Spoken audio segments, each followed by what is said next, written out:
আম্বেদকর বিতর্কে সংসদে ধাক্কাধাক্কি, রক্তারক্তির জের, পুলিশি এফআইআর, ক্রাইম ব্রাঞ্চের তদন্তের মধ্যেই এবার আরও চাপে রাহুল গান্ধী।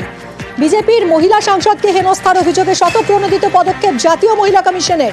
বিরোধী দলনেতার বিরুদ্ধে অবিলম্বে ব্যবস্থা নেওয়ার আর্জি লোকসভার স্পিকারকে, চিঠি রাজ্যসভার চেয়ারম্যানকেও। কথা বলবো মৈত্রী আমাদের প্রতিনিধির সঙ্গে। মৈত্রী, এই নিয়ে আপডেট। দেখো, যেটা এখনো পর্যন্ত জানা যাচ্ছে যে ন্যাশনাল উইমেন কমিশন অর্থাৎ জাতীয় মহিলা কমিশনের তরফ থেকে রাজ্যসভা এবং রাজ্যসভার চেয়ারম্যান এবং লোকসভার স্পিকারকে চিঠি লেখা হয়েছে। তারা স্বতঃপ্রণোদিতভাবে এই বিষয়টি লিখেছেন যে যেখানে রাজ্যসভার একজন মহিলা সাংসদ তিনি অভিযোগ করেছিলেন রাহুল গান্ধীর বিরুদ্ধে অভব্যতার, এবং সেই ঘটনার পরিপ্রেক্ষিতেই তদন্ত করার নির্দেশ দেওয়া হয়েছে এবং বলা হয়েছে যে তার বিরুদ্ধে যথাযথ ব্যবস্থা নেওয়া হোক।